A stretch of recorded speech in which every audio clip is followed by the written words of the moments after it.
Some people understand that. Some don't. When exactly did you wrap on the last show? What was your last day? When you just finished up? Sunday. Okay, yeah. So you've had a little time to recover. Yeah, in New York City, but that first day in New York, I didn't leave the hotel. I got to see my daughter who lives in New York. You know, I remember when she and her brother were young, you know, I had to watch all the Disney films, you know, over too many times. So that's when I got interested in voiceover, and I tried my best to get one of those things. And I knew Angela Lansbury and stuff, and that worked out. So finally, Transformers was my first voiceover gig, Revenge of the Fallen. And I called her up and I said, guess what? This is what, Dad? I said, I'm playing a robot, you know? And she says, when are you going to grow up? When your tuition is paid for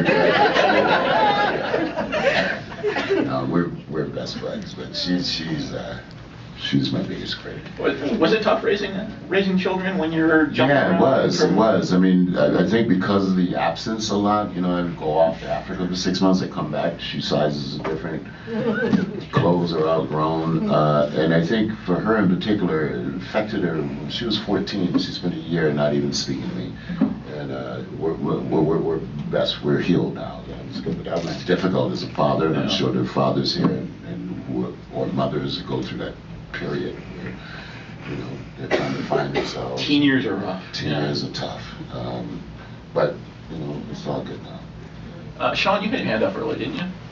What was it like working on the set of The Crow, and what was it like working with Brandon Lee? Brandon Lee was a gentleman. You know, I think all of us that are still here from that film respect the film. It was a work of art. Alex Proyas is a great visionary director. I remember Brandon, we filmed it in Wilmington, North Carolina, and another one of those 4 months gone. And I remember there was a pool hall that was right where they kept us. They actually kept us above the saloon, okay? And I'm a huge basketball guy, so it was during March Madness, and for 2 weeks I was literally running up to my room and checking out who had won that night, and Brandon finally says, man, when are you going to hang out with us and stuff? And from that moment on, we were shooting game of pool every night. And the saddest part of that is that his fiancée was on set.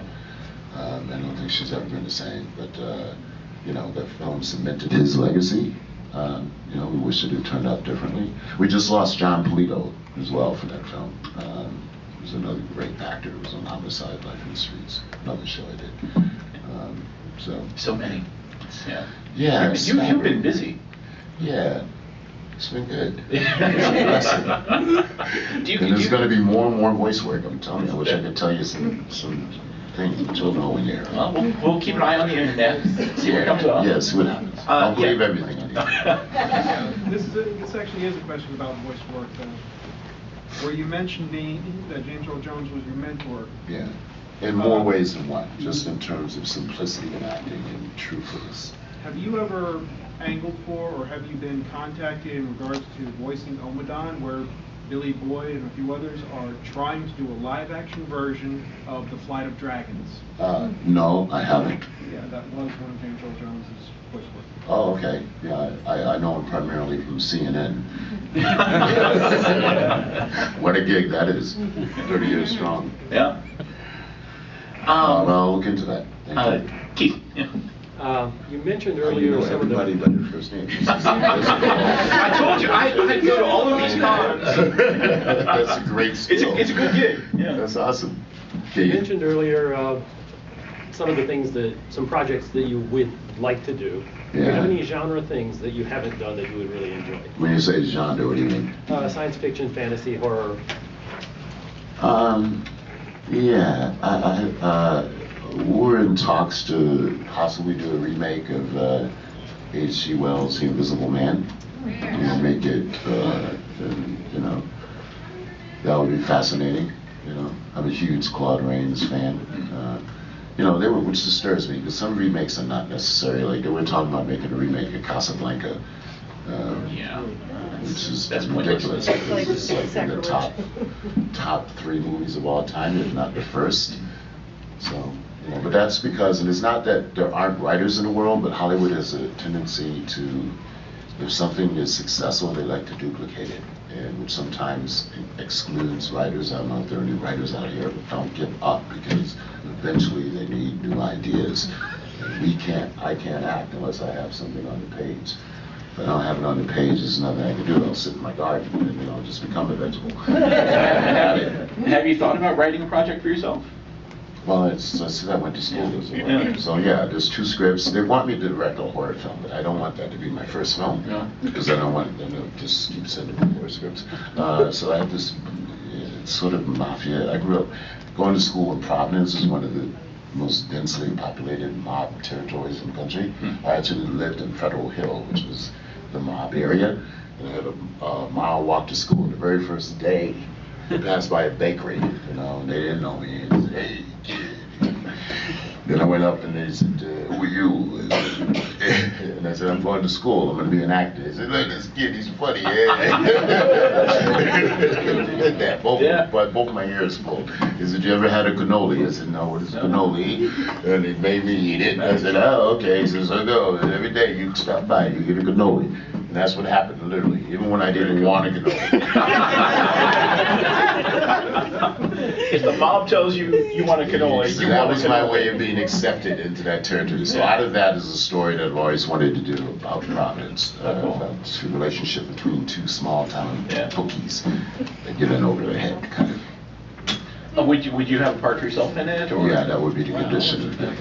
Nice. And I would do it with a dear friend of mine who went to school. You know, we had a great program. It was 25 of us that graduated, and only 3 of us worked professionally. One of us played Phantom of the Opera for a long time on Broadway, and the other one is a sound guy. He was the guy that I would do the project with. Oh, very fun. And then I would cash in favors of people I know. Like Vincent Pastore, Frank Vincent, you know. You've worked with just about everyone at this point, it seems like. No, I haven't worked with Robert De Niro, who was my inspiration, you know, as a young student. I mean, I just saw Dare Hunter again. What a mind-blowing piece of work. Yeah. Yeah, it's amazing.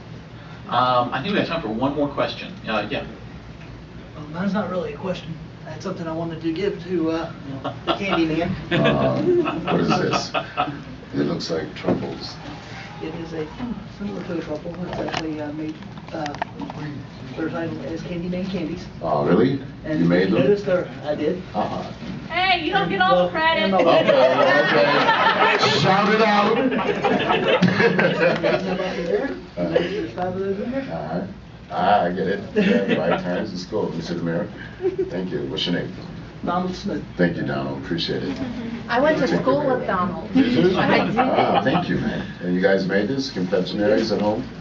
Yes. One of the first things I ever made was taffy. And it takes a long time to get that sugar to just dissolve correctly.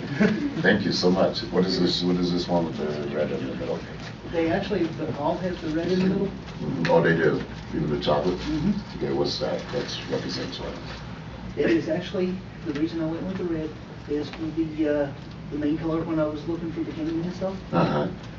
All the pictures and everything else, and even the writing for Candyman was all done in red. Okay. And the difference between the white chocolate and the dark chocolate? Vanilla on the outer chocolate, and regular milk chocolate for the outer on the other. Oh, wonderful.